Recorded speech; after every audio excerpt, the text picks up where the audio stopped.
Hi, I'm Treasure. Thanks for joining me. I want to talk to you a little bit about retaining joy in your dance. Currently, I'm taking Alia Thabit's 90-Day Dance Challenge. This is a course that I've taken several times, and I find that I always get something new out of it. This time around, I find that I'm spending a lot of time thinking about lessons that I learned in previous 90 days. So one of the very first things that happened in the very first 90 days was that as part of the challenge, Alia asked you to dance for 20 minutes, preferably improv, and then to journal about it. And I really don't like to write. I find it incredibly boring. I can say it so much faster. And I was not looking forward to that aspect of it. So I emailed her and I said, is it absolutely imperative that we journal? And she emailed me back and said, no, you don't have to, but I want to encourage you to because you're going to get more out of it that way. And I'm thinking to myself, oh, what on earth am I going to journal about? Oh, I danced for 20 minutes to this piece of music, or oh, I focused on this aspect of my dance. How boring. And why would I write that down? And isn't there something interesting that I could say? And I had kind of a revelation in that moment.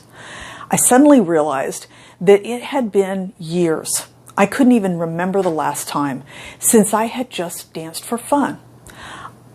All of my dance was spent either prepping for a performance or working on choreography for my students, or I was hosting live events, so I was spending a lot of time getting things ready, and I wasn't spending any time at all dancing for fun. And I realized that I had done the very thing that my mother had done years before. She had said, I'm not going to read fiction anymore. I don't have time. I shouldn't be reading at all. And if I'm going to read, it needs to be educational. And at the time I thought, well, how stupid. Why would you strip every bit of enjoyment out of an activity?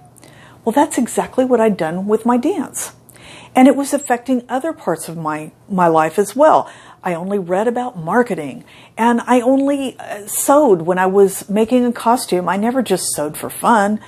So it was near New Year's, and I made a resolution that year I was going to dance and read and sew just for fun. Not because I was preparing for a performance, not because I had a costume I had to finish, not because I needed to market some event that I was having. I was just going to do it because I loved it. And that was a really great year. So that's one kind of a trap, but that's not the only thing that can strip the joy out of your dance. Other things that I've had happen is maybe somebody that is important to you gave you a critique that hurt your feelings. Or maybe there's somebody in one of your classes that you have a personality conflict with and you're just butting heads and they're making you miserable. Another thing that happened to me was that a few people, different times, made offhand comments about my performance or about my dance. And I was just shocked and horrified at how I was perceived. And I really got sick. And I had to talk to myself and decide if I even wanted to continue to dance. So all of those things, if any of this sounds familiar to you, I want to encourage you to do what I did and just find a way to bring joy back into your dance.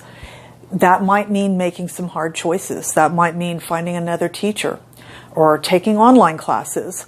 Or maybe it might mean that you have to just seize those few minutes that you have when you're in the car or in the shower to just dance just because I feel good and I'm happy, just to have fun.